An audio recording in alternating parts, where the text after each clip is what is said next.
কেমন আছো সবাই? তো আজকে আমরা আবার চলে এসেছি আরেকটা অঙ্ক নিয়ে। এই অঙ্কটা আমি এবার 2024-এর যেই এক্সাম হয়েছে সেই এক্সাম থেকে আমি তুলেছি।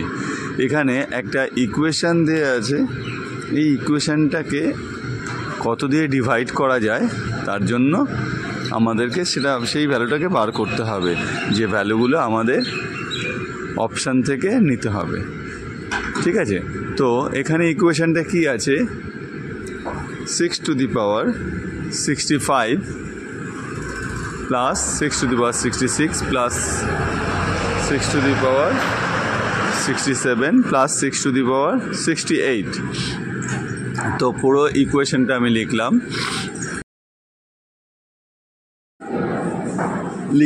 এইবার দেখো, প্রতিটা ইকুয়েশানে 6 to the power 65 যেটা রয়েছে তার থেকে বড় রয়েছে ভ্যালুগুলো।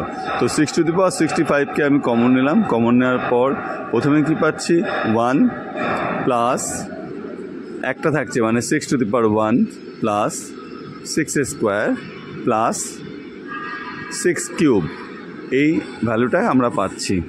তো যদি আমি এই ভ্যালুটাকে আমি ক্যালকুলেট করি তাহলে দাঁড়াচ্ছে 1 প্লাস 6 প্লাস 36 প্লাস 216, মানে 6-এর কিউব হলো 216। ওকে, আমি এখানে একটু ক্যালকুলেশনে গন্ডগোল হচ্ছিল, 216 হবে।